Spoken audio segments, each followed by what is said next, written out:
Assalamualaikum warahmatullahi wabarakatuh. Selamat pagi bagi yang kelas pagi dan selamat siang bagi yang kelas siang. Maaf kelas, hari ini saya membuat rekaman untuk membahas tugas yang saya berikan minggu lalu ya.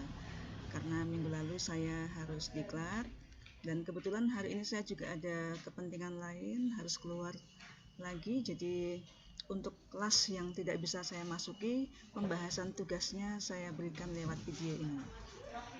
Jadi silahkan dibuka lagi tugas yang minggu lalu tentang simple present, baru kemudian kembali ke sini ya. Dicocokkan pekerjaanmu dengan jawaban yang akan saya tunjukkan. Baik, kita mulai.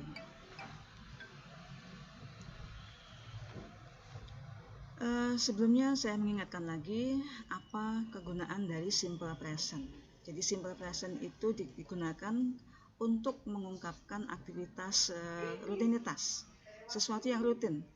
Rutin itu tidak harus berarti setiap hari atau setiap jam, tetapi bisa misalkan setiap akhir pekan atau setiap bulan, setiap tahun ya.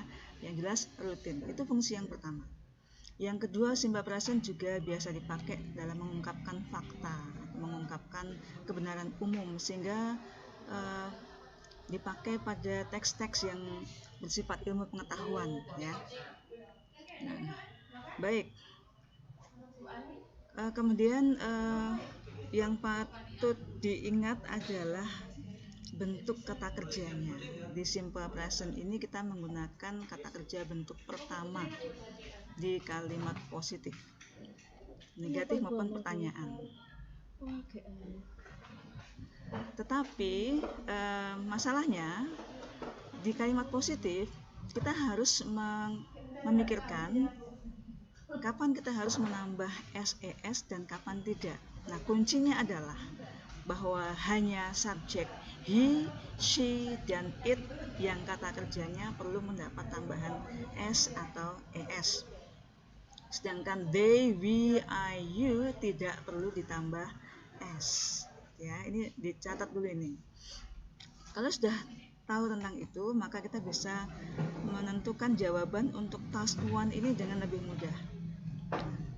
Kita lihat nomor 1. Young children bla bla bla something new every day. Pilihannya adalah learn atau learns atau learn. Apa jawabannya?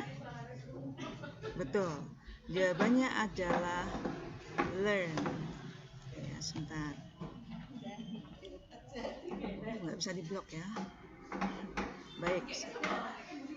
Kenapa jawabannya learn dan bukan learns? Karena children ini sudah jamak. Ini kalau digantikan menjadi they, sehingga tidak perlu menggunakan S.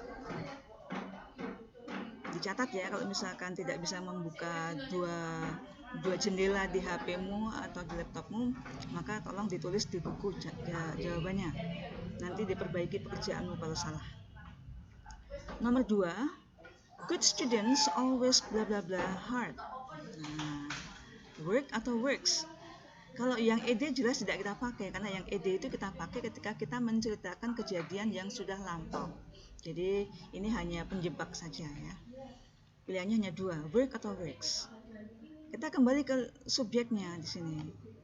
Ya, students berarti lebih dari satu orang. Sudah ada S-nya di sini ya, di students. Maka tidak pernah ada satu kalimat yang menggunakan S di dua-duanya, di subjek dan di verbnya. Jadi karena sudah jamak students, maka verbnya tidak perlu S. So jawabannya adalah work. Yang ketiga, architects design buildings. Pakai S apa tidak? Kita lihat lagi subjeknya. Oh, subjeknya ternyata sudah ada S-nya, sehingga kata kerjanya tidak perlu mendapatkan imbuhan S. So jawabannya adalah design. Yang keempat, my brother is an architect. He design skyscrapers. Jelas ya ini ya, subjeknya he, sehingga kata kerjanya perlu tambahan S, designs. 5. Some birds. Nah, ketahuan langsung ya, birds. Meskipun binatang, ini kalau banyak kita bisa ganti dengan they. They tidak pernah mendapatkan imbuhan s di kata kerjanya, sehingga some birds migrate every year. Lanjut. A vegetarian is a person who never makan daging, yang tidak pernah makan daging. Nah, di sini pakai apa ya? It atau it's? Kita lihat. A vegetarian, berarti satu ya, seorang vegetarian adalah seseorang dia, seseorang. Maka kita menganggap di sini adalah tunggal orangnya. Hanya seseorang, bisa he, bisa she. Maka otomatis karena he atau she, kata kerjanya perlu mendapat imbuhan s.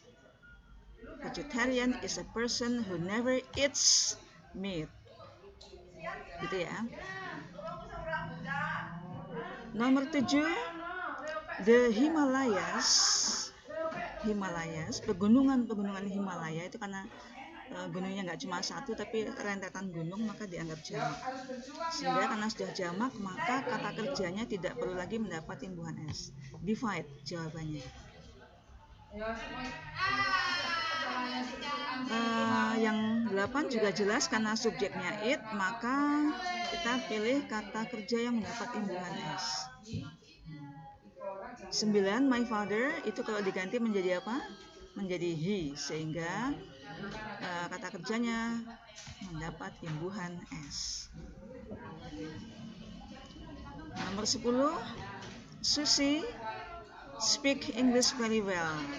Nah, ini karena Susie adalah she gitu ya, kalau diganti maka menggunakan speaks.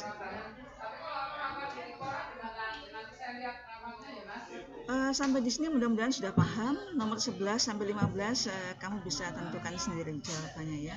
11 nomor 13 sampai 15 ini kamu menulis sendiri, tidak ada pilihannya. Oke. Silakan.